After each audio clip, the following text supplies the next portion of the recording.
HD Kote ತಾಲೂಕಿನ ಪಡುಕೋಟೆಯಲ್ಲಿ Samata trust, Nambike food product private, Swaralaya musical trust, Ganavi medical and general, Indiranagar ಇವರ ಸಂಯುಕ್ತಾಶ್ರಯದಲ್ಲಿ ರಾಜಶ್ರೀ ನಾಲ್ವಡಿ ಕೃಷ್ಣರಾಜ ಒಡೆಯರ್ ಜನ್ಮದಿನದ ಅಂಗವಾಗಿ ಆರೋಗ್ಯ ತಪಾಸಣೆ ಶಿಬಿರ ಹಾಗೂ ಸಿರಿಧಾನ್ಯ ಪೌಡರ್ ಮಹತ್ವದ ತಿಳಿಸುವ ಕಾರ್ಯಕ್ರಮ ಏರ್ಪಡಿಸಲಾಗಿತ್ತು.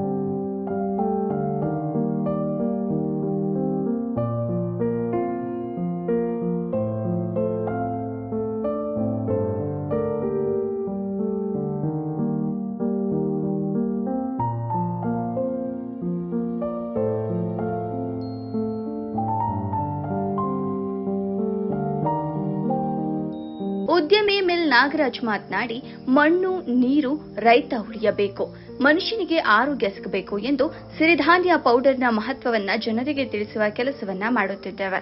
ಮನುಷ್ಯ ದಿನನಿತ್ಯ ಸೇವಿಸುತ್ತಿರುವ ಆಹಾರ ವಿಷಪೂರಿತವಾಗಿದ್ದು, ಚಿಕ್ಕ ವಯಸ್ಸಿಗೆ ಹಲವಾರು ರೋಗಗಳು ಬರುತ್ತಿವೆ. ಬಿತ್ತನೆ ಬೀಜಗಳಿಗೆ ರಾಸಾಯನಿಕ ಗೊಬ್ಬರ ಹಾಗೂ ಔಷಧಿಗಳನ್ನು ಸಿಂಪಡಿಸಿದ್ರೆ ಮಾತ್ರ ಬೆಳೆಯುತ್ತವೆ. ಆದರೆ ನಮ್ಮ ನಂಬಿಕೆ ಸಿರಿಧಾನ್ಯ ಪೌಡರ್ನಲ್ಲಿ 9 ತರಹದ ನೈಸರ್ಗಿಕ ಧಾನ್ಯಗಳನ್ನು ಬಳಸಿ ಪೌಡರ್ ಅನ್ನು ತಯಾರಿಸುತ್ತಿದ್ದು, ಇದು ಆರೋಗ್ಯದ ದೃಷ್ಟಿಯಿಂದ ತುಂಬಾ ಒಳ್ಳೆಯದು. ಇದನ್ನ ಬಳಸಿ ಎಲ್ಲರೂ ಆರೋಗ್ಯವನ್ನ ಚೆನ್ನಾಗಿ ಇಟ್ಟುಕೊಳ್ಳಿ ಎಂದು ತಿಳಿಸಿದರು. ಜನರ ಒಂದು ಸೇವೆಯನ್ನು ಮಾಡಿರ್ತಕ್ಕಂಥ ನಾಲ್ವಡಿ ಕೃಷ್ಣರಾಜ ಒಡೆಯರ ಮಹಾರಾಜರ ಒಂದು ಜನ್ಮದಿನ. ಈ ಒಂದು ಜನ್ಮದಿನದ ಪ್ರಯುಕ್ತ ನಮ್ಮ ಎಚ್ಡಿ ಕೋಟೆ ಪಟ್ಟಣದ ಇಂದಿರಾನಗರ ಮಲಬಾರ್ ಶೆಡ್ಡು ಗ್ರಾಮದಲ್ಲಿ ಒಂದು ಉಚಿತವಾದ ಆರೋಗ್ಯ ಶಿಬಿರವನ್ನು ಹಮ್ಮಿಕೊಳ್ಳಬೇಕಂತೇಳಿ ನಮ್ಮ ಗಾನವಿ ಮೆಡಿಕಲ್ ಮಾಲೀಕರಾದ ನವೀನ್ ಅವರು ಮತ್ತು ಸಮತಾ ಟ್ರಸ್ಟ್ ಮಾಲೀಕರಾದ ಸಮತಾ ಕಮಿಟಿಯವರು ಮತ್ತು ನಂಬಿಕೆ ಸಿರಿಧಾನ್ಯ ಕಂಪನಿಯ ಮಾಲೀಕರಾದ ನಾವು ಮತ್ತು ಸ್ವರಾಲಯ ಮ್ಯೂಸಿಕ್ ಟ್ರಸ್ಟ್ 4 ಜನ ಸೇರಿ ಈ ಭಾಗದ ಜನರಿಗೆ ಒಂದು ಆರೋಗ್ಯ ತಪಾಸಣಾ ಶಿಬಿರ ಹಮ್ಮಿಕೋಬೇಕು. BP, ಶುಗರು ಆ ಥರ ಚೆಕಪ್ ಮಾಡಬಹುದು. ನಮ್ಮ ನಂಬಿಕೆ ಸಿರಿಧಾನ್ಯ ಬಾದಾಮಿಯನ್ನ ಜನರಿಗೆ ಉಚಿತವಾಗಿ ಕೊಡಬೇಕಂತೇಳಿ ನಾವು ಆ ಒಂದು ಮಾತಾಡೋದು. ಹಾಗಾಗಿ ಇವತ್ತು ಒಂದು ನಾಲ್ವಡಿ ದಿನ ಈ ಒಂದು ಸೇವೆಯನ್ನು ನಾವು ಮಾಡ್ತಾ ಇದ್ದೀವಿ. 134ನೇ ಜಯಂತಿ ದಿನ ಇವತ್ತು ಒಂದು ಪವಿತ್ರವಾದ ದಿನ. ಆ ದಿನದಲ್ಲೇ ಇವತ್ತು ನಮ್ಮ ಜನಕ್ಕೆ ಆರೋಗ್ಯದ ಒಂದು ಸ್ಥಿತಿಯನ್ನು ಗಮನಿಸಿದಂಥ ನಮ್ಮ ನಾಗರಾಜರವರು ಒಂದು ನಂಬಿಕೆ ಸಿರಿಧಾನ್ಯ ಪೌಡರನ್ನ ಇವತ್ತು ಲಾಂಚ್ ಮಾಡೋ ಮುಖಾಂತರ ನನ್ನ ಜನರ ಆರೋಗ್ಯವನ್ನು ಸುಧಾರಣೆ ಮಾಡಬೇಕು ಮತ್ತು ಎಲ್ಲರಿಗೂ ಕೂಡ ಒಂದು ಸಿರಿಧಾನ್ಯದ ಮಹತ್ವವನ್ನು ತಿಳಿಸಬೇಕು ಅಂತೇಳಿ ನಮ್ಮ ಸಮತಾ ಟ್ರಸ್ಟಿನ ಮುಖ್ಯಸ್ಥರ ಸಮ್ಮುಖದಲ್ಲಿ ಇವತ್ತು ಈ ಕಾರ್ಯಕ್ರಮವನ್ನು ಆಯೋಜನೆ ಮಾಡಿದ್ದಾರೆ. ಮತ್ತು ಈ ದಿನದ ಮಹತ್ವ ಏನಂದರೆ, ನಾಲ್ವಡಿ ಕೃಷ್ಣರಾಜ ಒಡೆಯರು ನಮ್ಮ ಮೈಸೂರಿನ ದೊರೆ, 24ನೇ ದೊರೆಯಾಗಿ ಭಾಳ ಉತ್ತಮವಾದಂಥ ಆಡಳಿತ ಕೊಟ್ಟಂಥ ಒಂದು ನಾಲ್ವಡಿ ಕೃಷ್ಣರಾಜ ಒಡೆಯರ ಜಯಂತಿ ಅಂಗವಾಗಿ ಈ ದಿನ ಇವತ್ತು ಅವ್ರನ್ನ ಸ್ಮರಿಸ್ಕೊಳ್ತಕ್ಕಂಥ ದಿನ.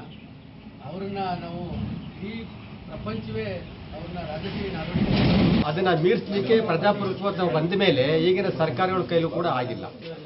ಈಗ ಅಣ್ಣವ್ರು ಹೇಳಿದ ಪ್ರಕಾರವಾಗಿ ಈಗ ಮೈಸೂರಿರ್ತಕ್ಕಂಥ ಮಹಾರಾಜಾಸ್ ಕಾಲೇಜ್ ಇರ್ಬೋದು, ಯುವರಾಜಾಸ್ ಕಾಲೇಜ್ ಇರ್ಬೋದು, KR ಆಸ್ಪತ್ರೆ ಇರ್ಬೋದು, ಚೆಲುವಾಂಬ ಆಸ್ಪತ್ರೆ ಇರ್ಬೋದು, ಸ್ಯಾನಿಟೋರಿಯಂ ಆಸ್ಪತ್ರೆ ಇರ್ಬೋದು, ಇವೆಲ್ಲವೂ ಕೂಡ ಮಹಾರಾಜರ ದೂರದೃಷ್ಟಿ ಉಳ್ಳ ಆಲೋಚನೆಯಿಂದ ಈ ಸಮಾಜದ ಕಟ್ಟಕಡೆಯ ಮನುಷ್ಯರು ಕೂಡ ಆರೋಗ್ಯವಂತರಾಗಿರಬೇಕು, ಒಳ್ಳೆ ಎಜುಕೇಷನ್ನ ಪಡಿಬೇಕು, ಒಳ್ಳೆ ಉದ್ಯೋಗವನ್ನು ಪಡಿಬೇಕು, ಪ್ರತಿಯೊಬ್ಬರು ಕೂಡ ನಿರುದ್ಯೋಗವಂತರಾಗಿರಬಾರ್ದು ಅನ್ನೋ ಒಂದು ಉದ್ದೇಶವಿಟ್ಟುಕೊಂಡು ಎಲ್ಲ ಕಾರ್ಖಾನೆಗಳನ್ನು ಸೃಷ್ಟಿ ಮಾಡಿ ಆ ಕಾರ್ಖಾನೆಯಲ್ಲಿರ್ತ ಕೆಲಸ ಮಾಡಲಿಕ್ಕೆ ಈ ದೇಶದ ಅತ್ಯಂತ ಕಟ್ಟಕಡೆಯ ಸಮುದಾಯದವರನ್ನು ಕೂಡ ಒಳಗೊಂಡಂತೆ ಉದ್ಯೋಗವನ್ನು ಕೊಟ್ಟು ಆ ಕುಟುಂಬವನ್ನು ಉದ್ಧಾರ ಮಾಡಿರ್ತಕ್ಕಂಥ ರಾಜರು ಅಂತ ಹೇಳಿದ್ರೆ ರಾಜಶ್ರೀ ನಾಲ್ವಡಿ ಕೃಷ್ಣರಾಜೇಂದ್ರ.